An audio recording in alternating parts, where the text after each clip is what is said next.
Hey guys, what is up? Colton Rhodes back here with you, Hi John Wing, with another episode of I Can Read! We will be continuing Chapter 4 of Skinny Bitch. Chapter 4. The Dead, Rotting, Decomposing Flesh Diet. The Atkins Diet. Eat the flesh of dead cows, dead pigs, dead chickens, avoid fresh fruit. You're a total moron if you think the Atkins Diet will make you thin, or you are a gluttonous pig who wants to believe you can eat cheeseburgers all day long and lose weight. Perhaps you weren't listening the first time. You need to get healthy if you want to be skinny.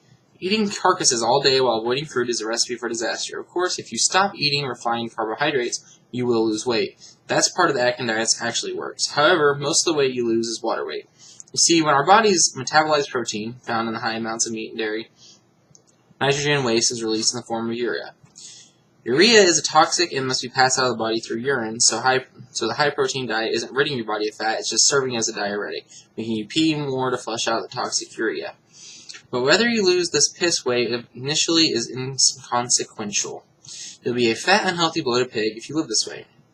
Trendy diets like Atkins become popular for one reason. They hide behind scientific jargon that seems to make sense and will allow you to eat unhealthy, fattening foods as long as you avoid carbs. You believe in these diets because you want to. Most Americans eat twice as much protein as necessary, which has sent obesity, heart disease, and cancer rates soaring over the past 50 years. When you eat large amounts of animal protein and saturated fats, and do not eat whole grains, vegetables, and fresh fruits, there is no fiber to bind all the toxins and fat together to be eliminated from your body. You eventually do an incredible amount of harm to yourself. Your poor kidneys are in serious jeopardy of developing stones, aging prematurely, and failing altogether. They must work twice as hard. Whoa, sorry about that. Let's get all that out. You must work twice as hard. I lost it. To break down the protein and remove waste. By the time your blood shows the effects, it'll be too late to reverse the damage. Diabetics are even worse trouble with a high-protein diet because they're already at a higher risk of kidney disease to begin with. In a study involving 1,500 patients with diabetes, most had lost more than half their kidney function because of high intake of animal protein. You don't care about your kidneys and just want to lose weight? The American Cancer Society conducted a study over a 10-year period with nearly 80,000 people trying to lose weight. Participants who ate meat 3 times a week or more gained substantially more weight than participants who avoided meat and consumed more vegetables. Studies published in the Journal of Clinical Nutrition and the New England Journal of Medicine stated that meat eaters are much more likely to be overweight than vegetarians. Before you start spouting off information you've been brainwashed with about evolution in the food chain, read on. Yes, humans have a high level of intelligence. Yes, we created weapons for hunting and fire for cooking. Yes, we found a way to mass-produce animals for consumption. However, if you study animals in the wild, you will note that they do not rely on anything other than their natural hunting ability, speed, strength, claws, teeth, and jaws. They have no tools or weapons. Now look at yourself. Look at your flimsy fingernails in comparison to an eagle's talons. Look at your flat, blunt teeth compared to a lion's fangs. Compare your speed and agility to that of a tiger. Compare the strength of your jaw to a wolf's. Imagine yourself trying to run after an animal, catch it, and kill it using your bare hands, fingernails, teeth, and jaws. Not only would you look ridiculous, but you'd probably get your ass kicked, too. And even if you are successful, envision yourself eating the kill without the aid of an oven and silverware. Yes, the human brain allows us to stay removed from the process of hunting. But does this mean we are evolved and intelligent and should be eating animal flesh just because we can? Man's intelligence also created alcohol, cigarettes, and drugs. Should we drink, smoke too, just because we can? Many meat eaters credit eating meat for evolution from cavemen into what we are now. Even if this were the case and eating meat did help us to evolve, just look at what we evolved from. We looked like frickin' apes and had massive heads, strong jaws, and brute strength. Maybe back then we were supposed to eat meat. The last time we checked, we aren't cavemen anymore. The second we put food in our mouths, the digestion process begins, thanks to our saliva. Guess what? Our alkaline saliva is not meant to break down animal flesh. Carnivores have acidic saliva, perfectly designed for the task, and hydrochloric acid essential for digesting carcass. It is secreted in very small amounts in our stomachs. However, the stomachs of carnivores have 10 times more hydrochloric acid than ours. Our enzymes, digestive tracts, and organs are all different from those found in carnivores. Like it or not, our kidneys, colon, and liver are all ill-equipped to process animal flesh. Compared to carnivores, our intestines are very long, so food that doesn't get adequately processed becomes clogged in our intestines. Animals quickly pass through their digestive systems, but we have food rotting, decomposing, and fermenting in our intestinal tracts and colons, hence the need for colonics, aka enemas. You don't see very many tigers getting colonics, do you? You do see them napping, though, even if their bodies are designed to digest meat. Animals generally sleep all day while doing so because it's such a taxing process. Genetically and structurally, we are designed to thrive on plant foods. Whether it is lean meat or a skinless chicken breast, Animal fat is still animal fat. Don't be fooled by terms coined by the industry. Your body can't handle animal fat, so it settles like lumpy shit all over your ass, thighs, sides, arms, and stomach. And there goes the gross stomach-turning realities of the meat production industry. One of the 10 billion land animals slaughtered each year in America for human consumption, nearly all of them come from factory farms. Factory farms that raise cattle, pigs, chickens, egg-laying hens, veal calves, or dairy cows, an enormous amount of animals in a very small space. There are no vast meadows or lush green pastures. In the case of chickens and egg-laying hens, the animals are confined inside buildings where they literally pack on top of each other. Egg-laying hens are crammed in cages so small they are unable to open their wings, and feet and flesh get mangled around the wire mesh. This overcrowded, stressful environment causes chickens to peck at each other, so the ends of their beaks are seared off in their faces using a hot knife. Pigs and cows are imprisoned in stalls so small they are unable to turn around or lie down comfortably. Cattle are subject to third-degree branding burns and have their testicles and horns ripped out. Pigs also suffer from branding and castration. In addition to the mutilation of their ears, tails, and teeth, they all live in the filth of their own urine, feces, and vomit, with infected, festering sores and wounds. To keep animals alive in these unsanitary conditions, farmers must give them regular doses of antibiotics.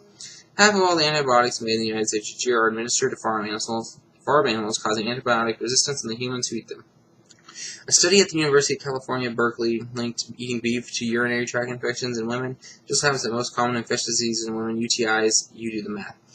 For shits and giggles, we've compiled a partial list of what's in meat, poultry, seafood, and dairy. Benzene, hexachloride, chloridane, dichlorodiaphenyl-triachloroethane, dieldrin, dioxin, hepachlor, hexachlorobenzene, and lindane.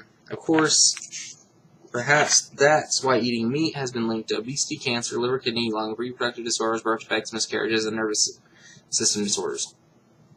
American farmers started using chemical pesticides in the late 1800s and were initially thrilled with the results. However, it was eventually noticed that pesticides were killing most of those who were exposed to them, farmers, field workers, and animals. In 1972, the Environmental Protection Agency banned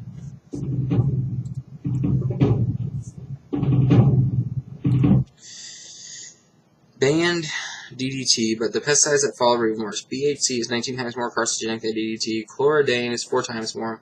Dieldrin is 47 to 85 times more. HBC is 23 times more, and heptachlor is 15 to 30 times more.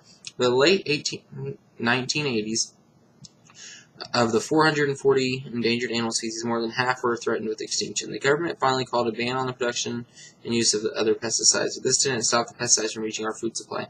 Companies were allowed to use up their enormous stockpiles of these pesticides by selling in the countries outside of America.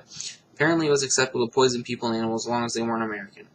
These countries used the pesticides on their crops, which were then imported to the United States. Brilliant, huh? And ban or not, once they have entered soil or water, pesticides can still poison for decades.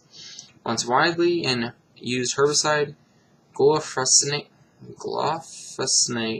I don't know, it's weird, whose residues have been found in U.S. waters and food supplies, causes hormonal and brain damage. In this book, A Diet for a Poisoned Planet, David Steinman reports that all the toxic chemicals found in food, 95 to 99%, come from meat, fish, dairy, and eggs. He also reveals that many of these tests performed don't even detect many chemicals and pesticides. The Food and Drug Administration's own Total Diet study found that bacon had 48 different pesticide residues. Bologna and other luncheon meats had 102 different industrial pollutants and pesticides. Fast food hamburgers had 113 residues. Hot dogs had 123, and ground beef had 82 industrial chemical pesticide residues, just to name a few. In comparison, meat contains 14 times more pesticides than plant foods, and dairy has 5 times more pesticides than plant foods. The United States alone uses 1 billion pounds of pesticides per year on our food. That our pathetic contamination sampling process and our use of growth hormones has caused the European economic community to reject our meat exportations on numerous occasions. Many animals are given arsenic-laced drugs. Chemical pesticides are often sprayed directly onto the skin of animals to ward off parasites, insects, rodents, and fungi.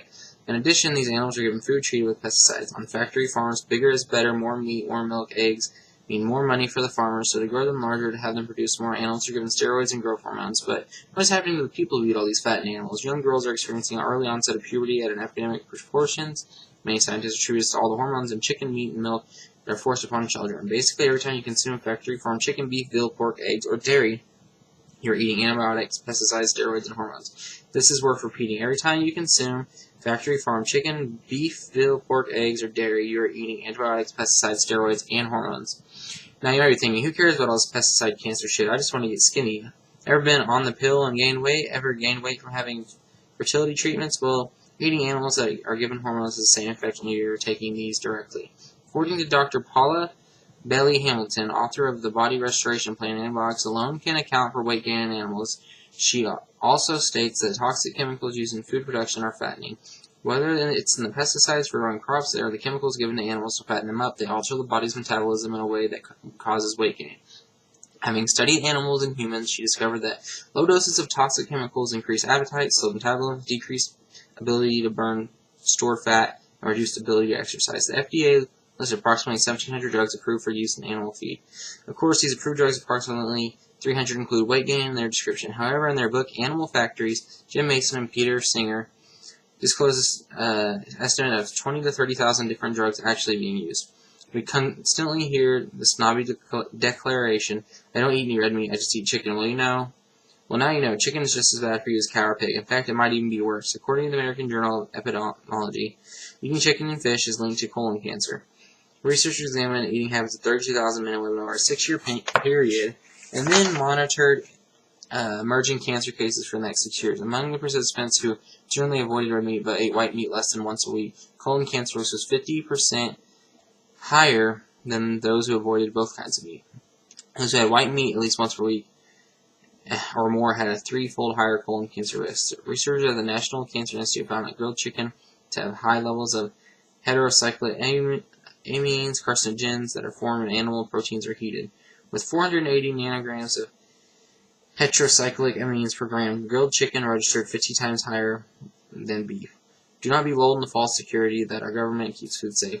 News of avian influenza epidemic came and went. This disease is very real and can run rampant in poultry flocks. And according to a survey of the Natural Research Council, one chicken processing plant had 90% of its poultry contaminated with salmonella. 90% nasty. Unfortunately, our waters aren't any better than our land. Yes, some fish contain essential fatty acids, vitamins, minerals, and protein. You can easily get all these nutrients from flax seeds, pumpkin, sesame, and sunflower seeds, nuts, soybeans, fruits, and vegetables, leafy greens, soy products, and whole grains.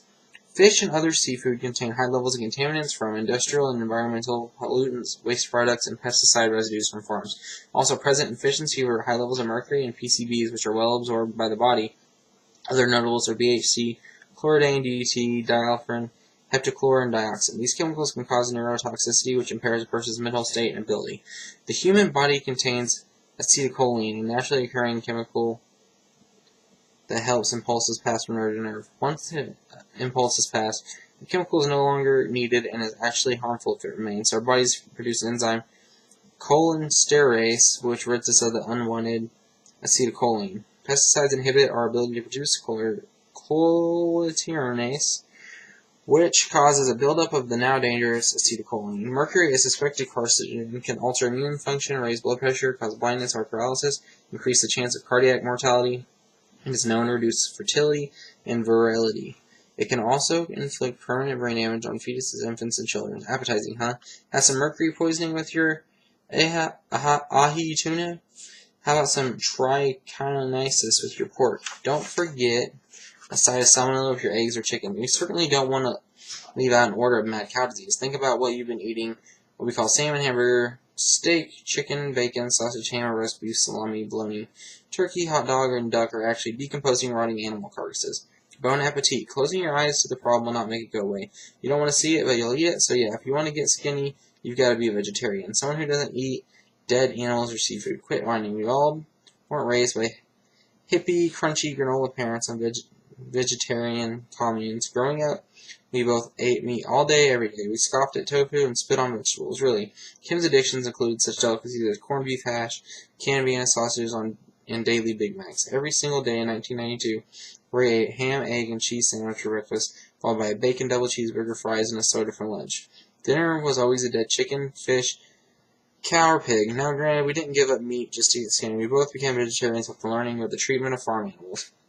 But we noticed big changes in our minds, attitudes, health, moods, and asses when we gave up the carcass. So before you say, I could never give up meat. Realize that nearly every single vegetarian on the planet said those same words, then shut the fuck up. Look at an inspirational picture of a skinny bitch and clean out your freezer. There are a ton of awesome soy-based fake meat products on the market, which are great for transitioning away from meat. Not only do they taste great, but soy has been lauded for lowering cholesterol, protecting against cancer, reducing the risk of heart attacks, and helping the body better utilize calcium. Phyestrogens found in soy help protect women from breast cancer and can alleviate menopausal symptoms. However, there are opponents to soy who claim it can negatively impact the thyroid, cause mineral deficiencies, and raise the risk of breast cancer. But according to health expert Dr. Drew Well, there's still much to be learned about soy, but the majority of research so far has shown that it's safe and nutritious food when eaten in reasonable amounts, about 1 or 2 daily servings. We encourage you to think yourself about make your own decision. If you want to decide to eat soy products that imitate meat products, know that these foods may not be tasty exactly like the real thing, but once you get rid of your meat addiction, you'll be satisfied with the substitutes. You just need to spend a few weeks and dollars experimenting until you find ones you like. Veggie burgers exist by the dozen. Health is Wealth makes fake buffalo wings that taste so good your pubes will fall out. Garden Burgers flame grilled chicken is so amazing you might have to kill yourself. Light Life has a kick-ass line of cold cuts and fabulous bacon. One thing on the website is VeggieWorld.com is an Asian mail order company that does not only sell fake chicken and meat, has fake seafood too. We list lots of meatless wonders in Chapter 11, but remember, getting skinny means using your head. You must read all the ingredients to make sure there are no animal products in anything you buy. Guardian is a great brand that is animal-free and tastes incredible. That is the end of Chapter 4. Have a great day, everybody, and as usual, like, comment, subscribe. I'll see you in Chapter 5.